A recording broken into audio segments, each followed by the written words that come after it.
నారాయణ వద్దన్నా సరే కులదైవం గుడికి వెళ్ళిన కుటుంబం ప్రమాదంలో చక్రి. మరిదంతా అసలు ఎలా జరగబోతుంది? అసలు కులదైవం గుడికి నారాయణ ఎందుకు వద్దని అడ్డుకునే ప్రయత్నం చేశాడు? మరి అసలు చక్రి ప్రమాదంలో ఎందుకు పడ్డాడు? అసలు అక్కడ ఏం జరిగింది? అక్కడ ఎలాంటి కథ మలుపు తిరగబోతుంది అనేది తెలుసుకోవాలనుకుంటే వీడియోనైతే చివరి వరకు మిస్ కాకుండా చూసేయండి. నేను ముగ్గు వేస్తూ రాబోయే కథలో ఏం జరిగింది అన్నది మీకైతే వివరించిపోతున్నాను. చివరి వరకు మిస్ కాకుండా అయితే చూసేయండి. ఇక్కడ చూస్తే ఇక ఎప్పుడైతే గురూజీలు వచ్చి వాళ్ళు చెప్తూ ఉంటారో ఆ సిద్ధాంతులైతే మాత్రం జాతకాలు చెక్ చేసి మర్చిపోయిన మొక్కు గురించి గుర్తు చేస్తారు.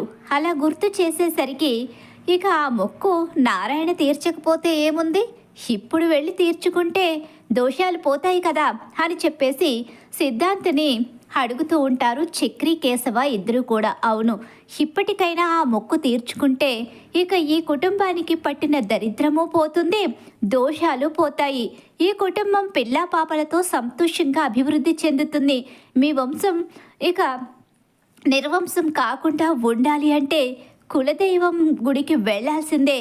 అక్కడ ఇక మీరు జరిపించవలసిన పూజలు జరిపించి ఆ మొక్కుని చెల్లించుకుని రావాల్సిందే అని చెప్పేసి అక్కడ ఇక సిద్ధాంతులైతే చెప్తారు. అలా చెప్పేసరికి సరే పంతులు గారు మాకు ఒక మంచి సలహా ఇచ్చారు కాబట్టి ఇక మేము తప్పకుండా కులదైవం గుడికైతే వెళతామని చెప్పేసి ఇక వాళ్ళు చెప్పడంతో సరే అయితే ఎంత త్వరగా వీలైతే అంత త్వరగా అక్కడికి వెళ్ళండి, అప్పుడే కదా మీకు కష్టాల నుంచి విముక్తి కలుగుతుంది, ఈ కుటుంబం చాలా ఏళ్ళగా కష్టాలని ఎదుర్కొంటుంది అని చెప్పేసి ఈ సిద్ధాంతులు చెప్పేసరికి సరే అని చెప్పేసి వాళ్ళకి డబ్బులు ఇస్తారు, వాళ్ళని పంపించేస్తారు.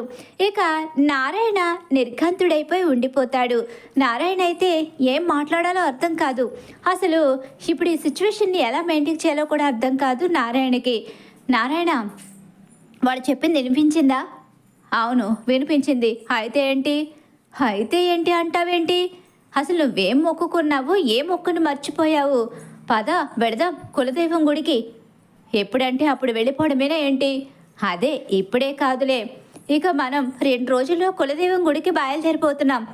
ఏంటి 2 రోజుల్లో కులదైవం గుడికి బయలుదేరిపోతున్నారా? ఇప్పుడేం అవసరం లేదులే, తర్వాత చూసుకుందాం అని చెప్పేసి నారాయణ అంటూ ఉంటాడు. అసలు నువ్వు మనిషివేనా? ఇక్కడ సిద్ధాంతులు చెప్పిన మాటని నువ్వు మర్చిపోయావేంటి? అసలు ఎందుకు అలా మాట్లాడుతున్నావు ఏంటి? ఇప్పుడు వాళ్ళు చెప్పినంత మాత్రం అన్నీ జరిగిపోతాయా ఏంటి? ఏదో మొక్కు మర్చిపోతే కుటుంబానికి కీడు జరుగుతుందా ఏంటి అని చెప్పేసి అంటూ ఉండగానే నిన్ను ఒక పక్క అన్నయ్య జాతకాన్ని నమ్మి అసలు ఈ ఇల్లే వదిలి వెళ్ళిపోయాడు, ఈ కుటుంబానికే దూరం కావాలి అనుకున్నాడు. ఏదో మన అదృష్టం దానికి ఒక పరిష్కారం సిద్ధాంతి గారి ద్వారాగా దొరికింది. అలాంటప్పుడు ఇప్పుడు నువ్వు ఇలా మాట్లాడతావేంటి అని చక్రి కేశవ ఇద్దరు అడుగుతూ ఉంటారు. ఏం అవసరం లేదు, ఇప్పుడు కులదైవం గుడికి మనం వెళ్ళడం లేదు, ఆ విషయాన్ని మర్చిపోయి మీ పనులు మీరు చేసుకోండి, జాతకం ఖచ్చితంగా ఏదో ఒక రోజు మారుతుంది, ఈ ఇల్లు సంతోషంగా ఉంటుంది. నారాయణ నువ్వు చాలా ఎక్కువ చేస్తున్నావు, కులదైవం ఎక్కడుంది? అసలు మనం కులదైవం గుడికి వెళ్ళాల్సిందే, మాకు తెలిస్తే మేమే వెళ్ళేవాళ్ళం, కానీ ఇప్పుడు అది నీ చేతిలో ఉండిపోయింది కాబట్టి నువ్వు కులదైవం ఎక్కడుంది, అసలు మన సొంతూరేంటి, కులదైవం ఎవరు చెప్తావా లేదా అని చెప్పేసి నారాయణని గట్టిగా నిలదీసేసరికి నారాయణ ఇప్పుడు నేనేం చెప్పను, నేనేం మాట్లాడాలి అనుకోవడం లేదు అని చెప్పేసి ఇక అక్కడి నుంచి వెళ్ళిపోతాడు. ఏంటన్నయ్య ఈ నారాయణ ఇలా చేస్తున్నాడేంటి?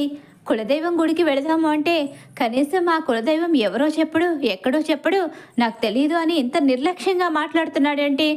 ఆయన అంతే కదరా, ఎప్పుడు మన కుటుంబం గురించి ఆలోచించాడు కనుక మన కుటుంబం గురించి ఆలోచించి ఉంటే ఈరోజు ఇలాంటి పరిస్థితి ఎదుర్కొనే వాళ్ళమే కాదు, ఆ మొక్కు ఎప్పుడో చెల్లించేసేవాడు, ఇన్ని రోజులు ఎందుకు అని చెప్పేసి ఇక అంటూ ఉండగానే ఈలోగానే ఇక మహాలక్ష్మి అయితే అసలు ఎందుకు ఈయన ఇలా మాట్లాడుతున్నారు, అసలు ఇంత రెక్లెస్గా సమాధానం ఎందుకు చెప్తున్నారు?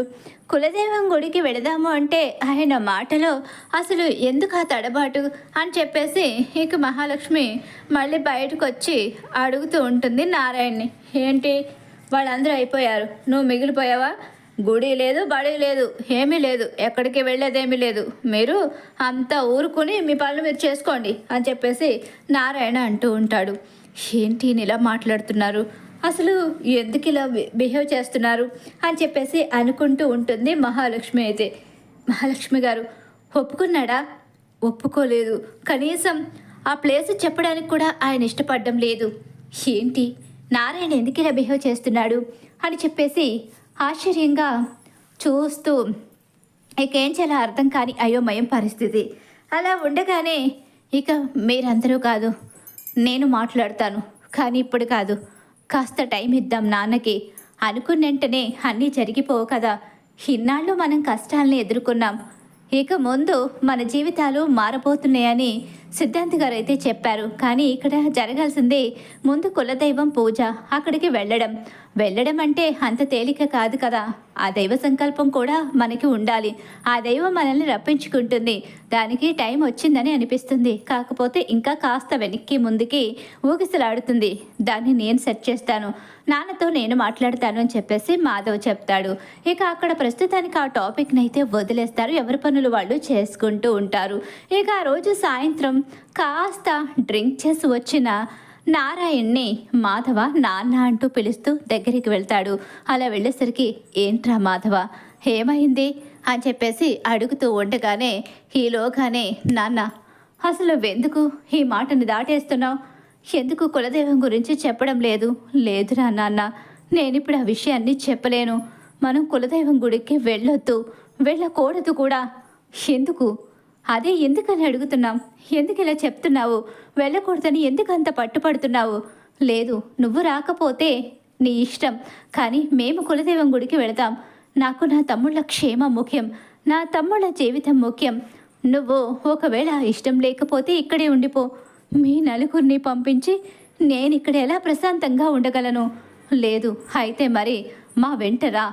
నువ్వు కులదైవం గురించి చెప్పి మా వెంట బయలుదేరాల్సిందే. ఇది నీ పెద్ద కొడుకు నిన్ను అడుగుతున్న మాట, కాబట్టి నువ్వు ఖచ్చితంగా మా వెంట రావాలి. మమ్మల్ని నువ్వు కులదైవం గుడికి తీసుకుని వెళ్ళాల్సిందే అని చెప్పేసి మాధవ పట్టుపడతాడు. మాధవ పట్టుపట్టడంతో నారాయణ కాదనలేక ఇక సరే అయితే మీ ఇష్టం, నేను నేను ఏం చేయగలను?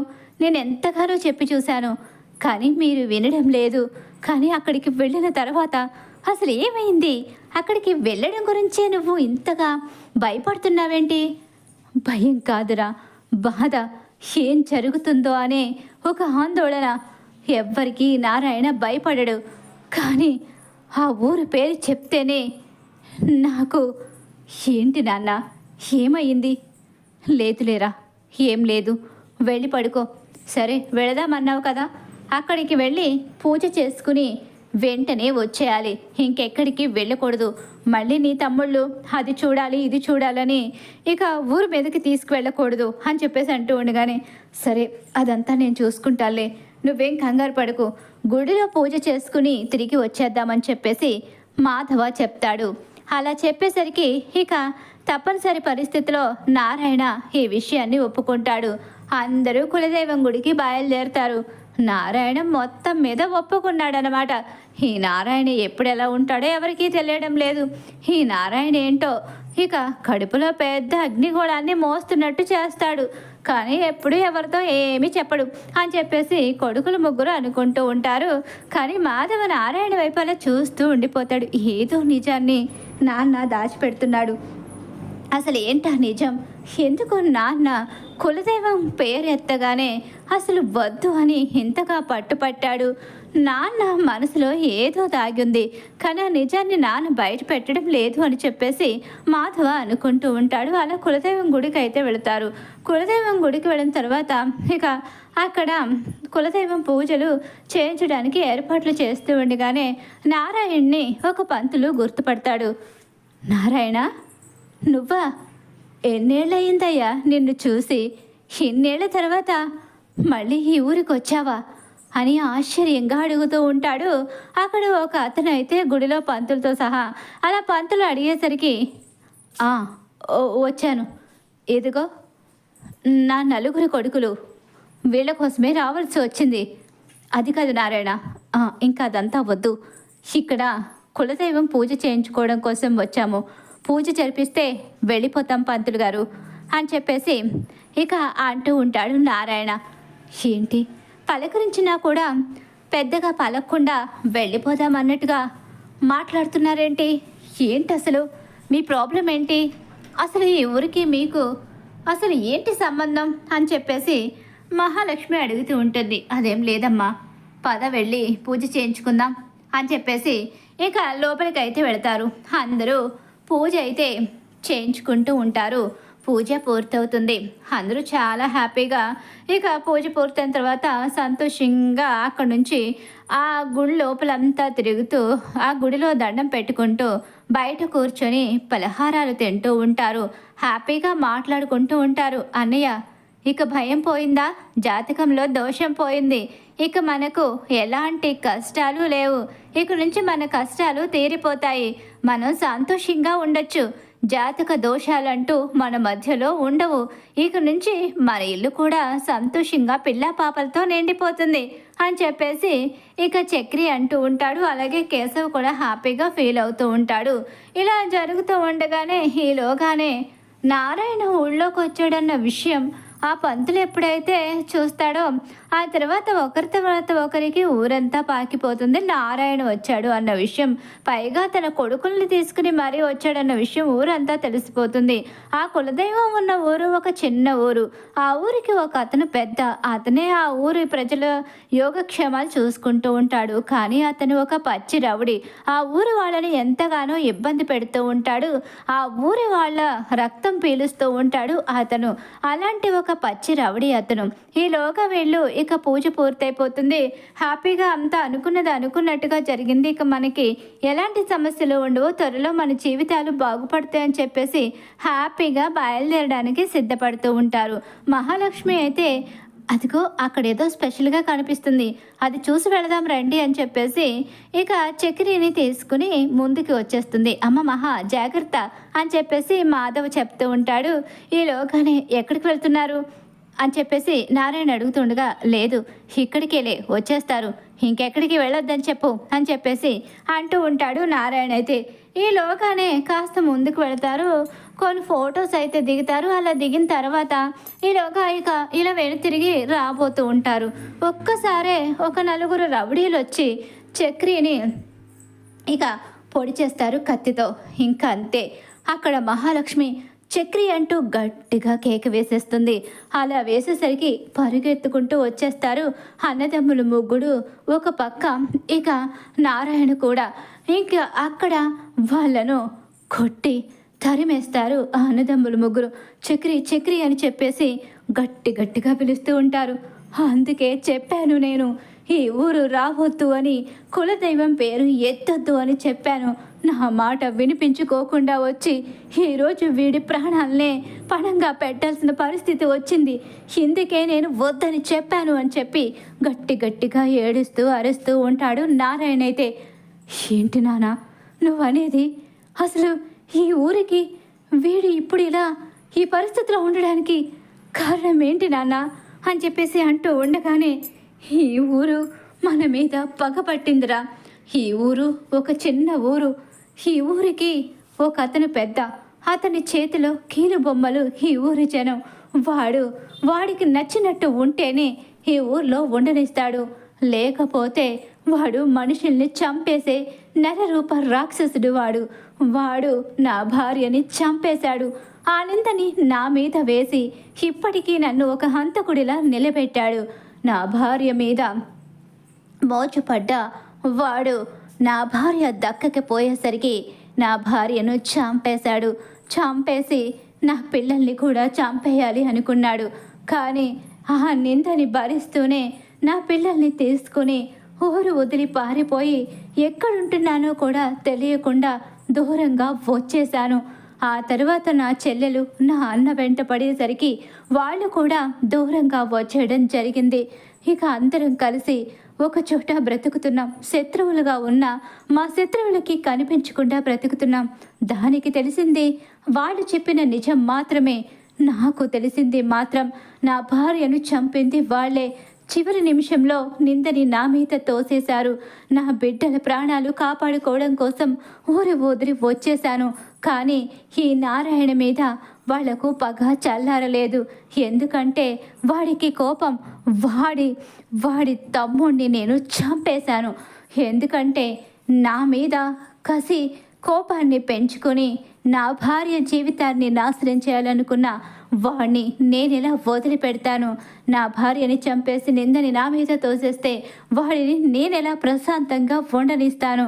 అలా నేను కక్ష తీర్చుకున్నాను. వాడు నా కుటుంబం పగపట్టి ఇక నా కుటుంబాన్ని నాశనం చేయడానికి ప్రయత్నిస్తున్నాడు. అప్పటి నుంచి ఆ గుమ్మానికి కాపలాదారిగా, నా కొడుకులకి ఒక వార్డెన్గా, ఇక అక్కడ ఒక సెక్యూరిటీ గార్డుగా మిగిలిపోవడానికి కారణం ఇక్కడున్న శత్రుత్వం. ఎక్కడ నా పిల్లల దగ్గరికి వచ్చి నా పిల్లల ప్రాణాల్ని బలి తీసుకుంటుందో అన్న భయం నన్ను ఆ గుమ్మం బయట ఆపేసి ఒక కాపలాదారుడిగా మిగిలిపోయేలా చేసి ఒక బండరాయిలా నా హృదయాన్ని మార్చేసింది. నా భార్య అంటే నాకు ప్రాణం. అలాంటి నా భార్యను నాకు దూరం చేసి చివరకు నన్నే హంతకుణ్ణి చేసింది ఆ కుటుంబం. వాళ్ళందరూ కూడా ఊరి వాళ్ళు అదే నిజమని నమ్మి నా మీద పగని పెంచుకుని నేనెక్కడ దొరుకుతానా అని ఎప్పటికప్పుడు ఎదురు చూసేవారు. కానీ దూరంగా వచ్చేసిన నేను ఎప్పుడు అటువైపు వెళ్ళడానికి ప్రయత్నించలేదు. గతాన్ని కూడా నేను గుర్తుపెట్టుకోలేదు. ఇది కేవలం నేను మొక్కిన మొక్కు మాత్రమే కాదు, నా భార్య మొక్కుకున్న మొక్కు. ఈ ముగ్గురు కొడుకుల కోసం నా భార్య ఇక కులదైవానికి మొక్కుకుంది. వీళ్ళు క్షేమంగా ఉండాలని. చిన్న వయసులో ఆరోగ్య ప్రాబ్లమ్స్ ఎక్కువగా ఉండడం కారణంగా వీళ్ళ క్షేమం కోసం ఇక అదెప్పుడు పూజలు చేస్తూనే ఉండేది, ముడుపులు కడుతూనే ఉండేది, అలా మొక్కులు మొక్కుతూనే ఉండేది. ఆ మొక్కుని ఇక వదిలేసుకుని నేను దూరంగా నా పిల్లల ప్రాణాలని కాపాడుకోవడం కోసం వచ్చేసాను అని చెప్పేసి నారాయణ అయితే చెప్తూ ఉంటాడు. ఇక అలా ప్రమాదంలో ఉన్న చక్రి ఇప్పుడు ఆ పాత పగకి కారణమే అని తెలుసుకునేసరికి ఒక్కసారి అందరూ కుప్పకూలిపోతారు. ముఖ్యంగా మహాలక్ష్మి. అసలు అక్కడే ఈయన చెప్పిన మాట విని ఉంటే బాగుండేది. అక్కడే ఈ గతం గురించి మీరు చెప్పి ఉంటే బాగుండేది. గతం గురించి నేను కనుక చెప్పుంటే నా కొడుకులు ఆవేశంగా ఈ ఊరు మీదకి వచ్చి ఈ ఊరిని శ్మశానం చేసేస్తారు. ఎందుకంటే తన తల్లి చావుకి కారణం ఈ ఊరు. అలాగే ఇక మేము ఇన్నేళ్లుగా అనుభవిస్తున్న నరకానికి కారణం ఈ ఊరు.